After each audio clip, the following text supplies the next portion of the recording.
Hello साथियों, तो आप लोगों का स्वागत है आपके अपने YouTube channel Indian exam maker पर। तो साथियों, आज की इस वीडियो में हम आपको इंडियन रेलवे ग्रुप डी से संबंधित साइंस यानी कि विज्ञान के टॉप के ऐसे 50 के प्रश्न करवाने वाले हैं जो आपके एग्जाम के लिए बहुत ही इंपॉर्टेंट होने वाले हैं। इसलिए साथियों, एक भी क्वेश्चन को स्किप किए बिना पूरी वीडियो क्लास को लास्ट तक देखना। और साथियों, इसके साथ ही आपको इनकी प्रैक्टिस करने के लिए पीडीएफ भी मिलेगी, और ये पीडीएफ आपको कैसे मिलेगी ये आपको वीडियो के साथ में ही बता दिया जाएगा। तो चलिए साथियों, अब ज़्यादा समय बर्बाद ना करते हुए वीडियो क्लास को स्टार्ट करते हैं। क्वेश्चन नंबर वन में बोल रहा है कि बल का एसआई मात्रक क्या है। तो बताइएगा साथियों, इसका सही आंसर क्या होगा।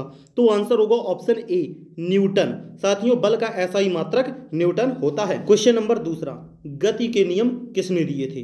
तो बताइएगा साथियों, गति के नियम किसने दिए थे। Option A Galileo, Newton, Faraday, या फिर ऑप्शन डी आइंस्टीन।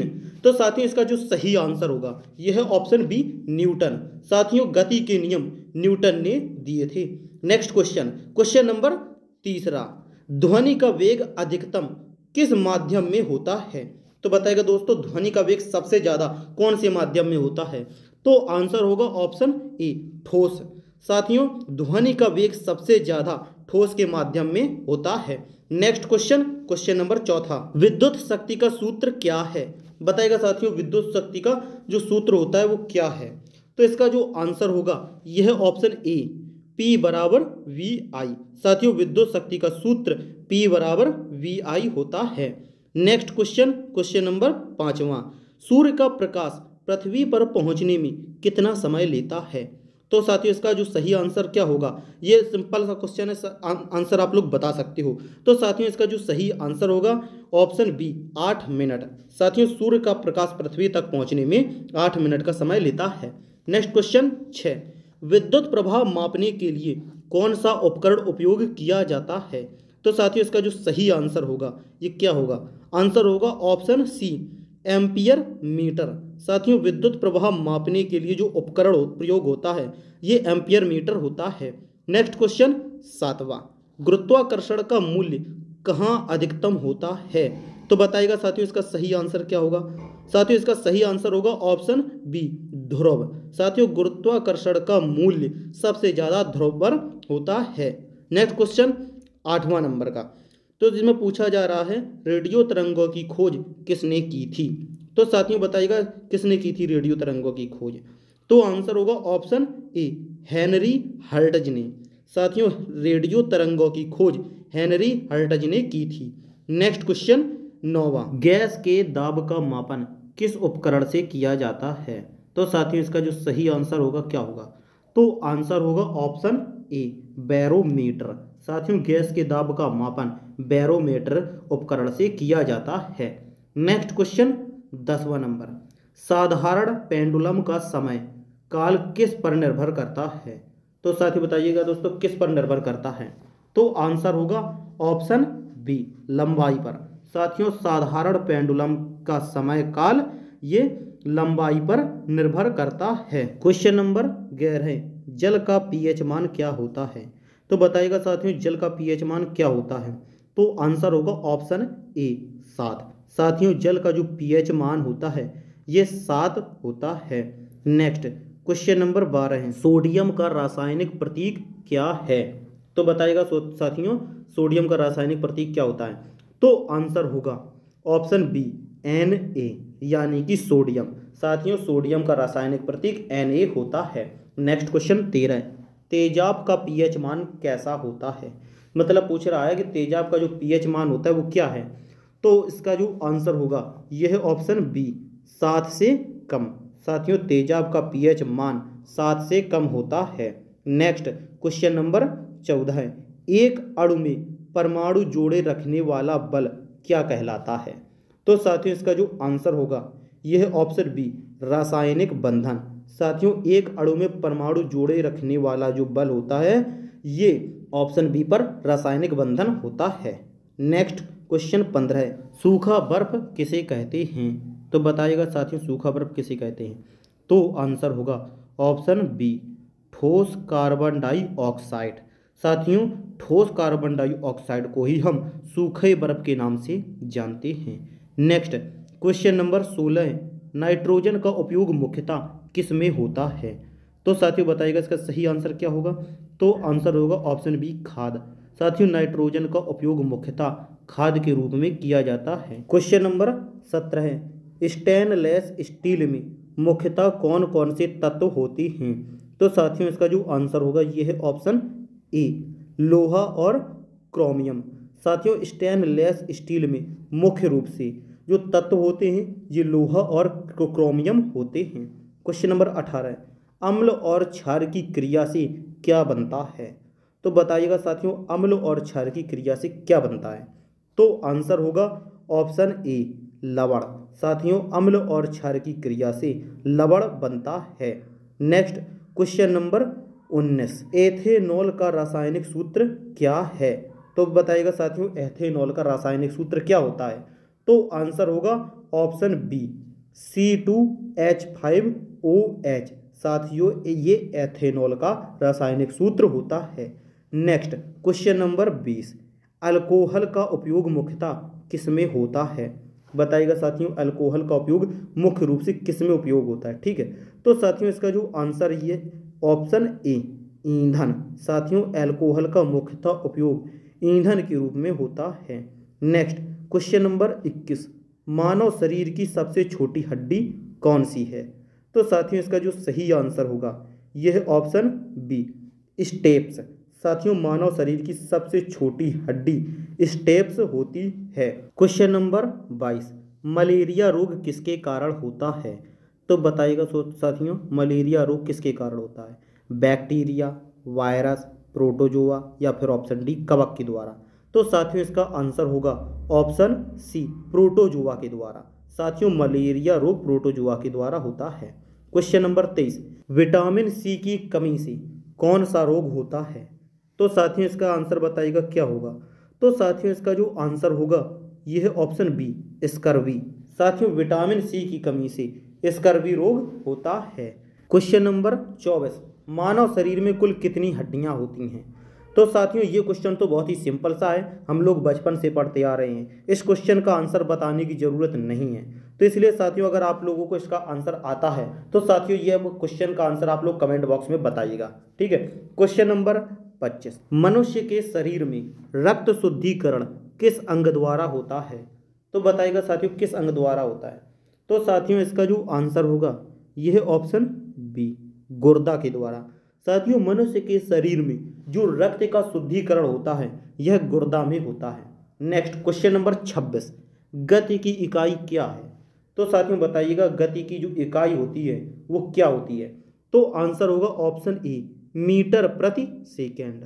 साथियों गति की जो इकाई होती है ये मीटर प्रति सेकेंड होती है। नेक्स्ट क्वेश्चन नंबर 27, प्रतिरोध का फलन किस पर निर्भर करता है?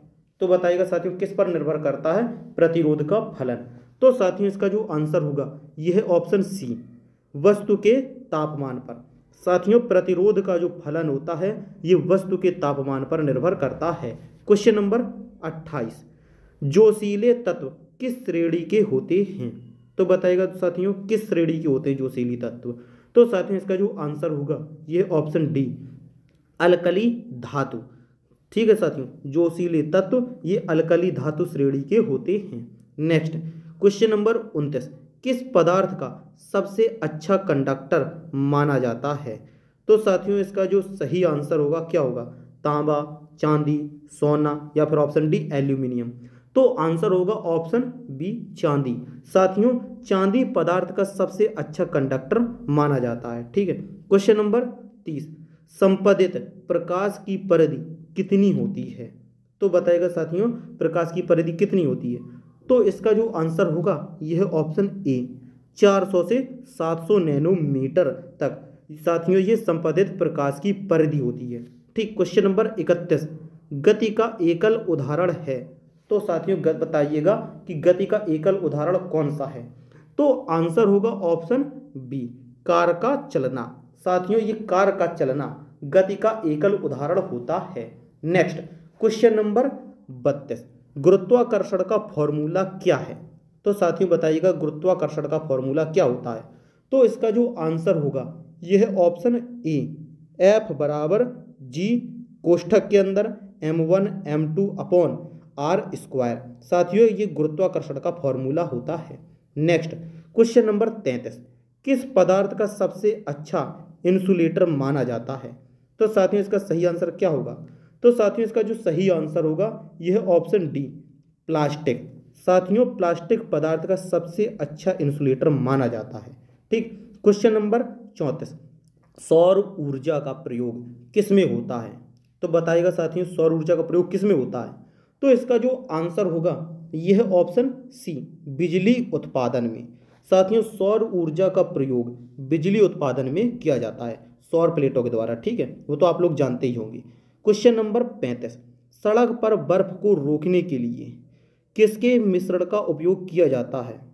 तो साथियों इसका जो सही आंसर होगा यह ऑप्शन डी रेत और नमक। ठीक है साथियों, सड़क पर बर्फ को रोकने के लिए इसमें रेत और नमक मिश्रण का प्रयोग किया जाता है। ठीक है।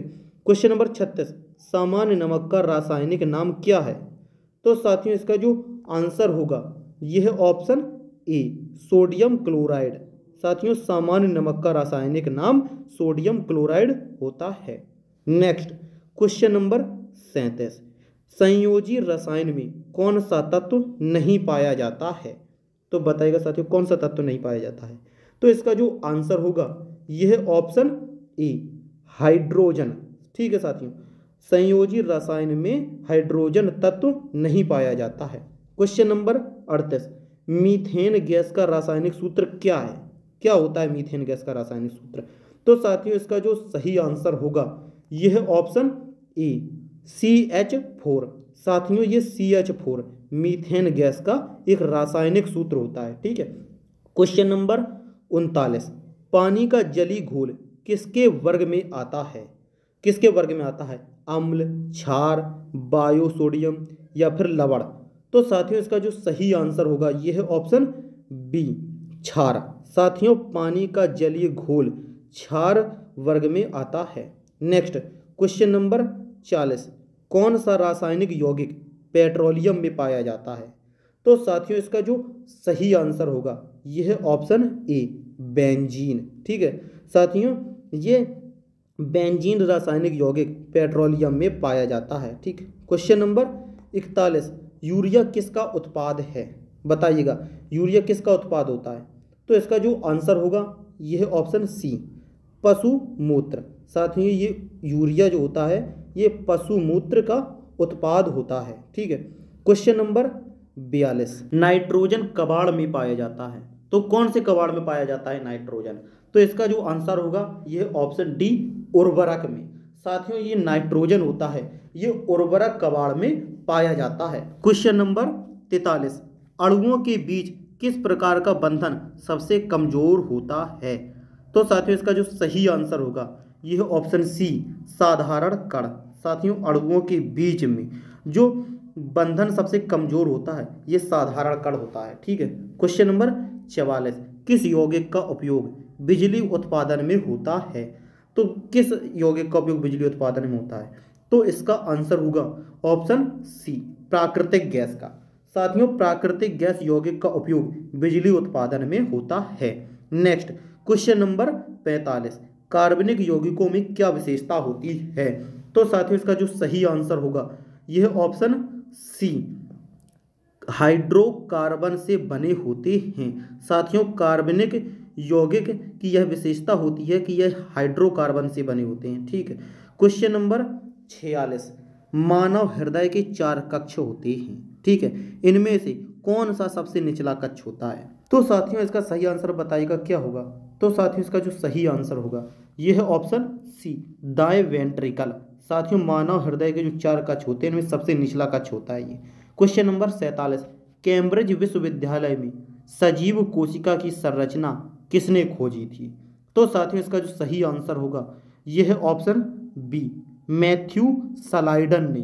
साथियों कैम्ब्रिज विश्वविद्यालय में सजीव कोशिका की संरचना मैथ्यू सलाइडन ने खोजी थी। नेक्स्ट क्वेश्चन नंबर 48, मानव शरीर में किस अंग में सेरोटोनिन पाया जाता है? तो साथियों इसका जो सही आंसर होगा यह है ऑप्शन ए मस्तिष्क में। साथियों मानव शरीर के मस्तिष्क अंग में सेरोटोनिन पाया जाता है। क्वेश्चन नंबर 49 सूक्ष्म जीव विज्ञान किस पर केंद्रित है? तो किस पर केंद्रित है? ऑप्शन ए विषाणु, बैक्टीरिया, कवक या फिर ऑप्शन डी सभी। तो साथियों इसका जो सही आंसर होगा ये ऑप्शन डी, ये सभी। साथियों सूक्ष्म जीव विज्ञान विषाणु, बैक्टीरिया और कवक इन सभी पर केंद्रित है। ठीक है। क्वेश्चन नंबर 50 मानव शरीर में कौन सा खनिज अकार्बनिक यौगिक होता है? तो साथियों इसका जो सही आंसर होगा यह है ऑप्शन बी कैल्शियम। साथियों मानव शरीर में कैल्शियम खनिज अकार्बनिक यौगिक होता है। तो साथियों आज की ये 50 क्वेश्चन की वीडियो क्लास कंप्लीट हुई। तो साथियों अगर आपको इनकी प्रैक्टिस करने के लिए पीडीएफ चाहिए तो साथियों आप लोग कमेंट करना।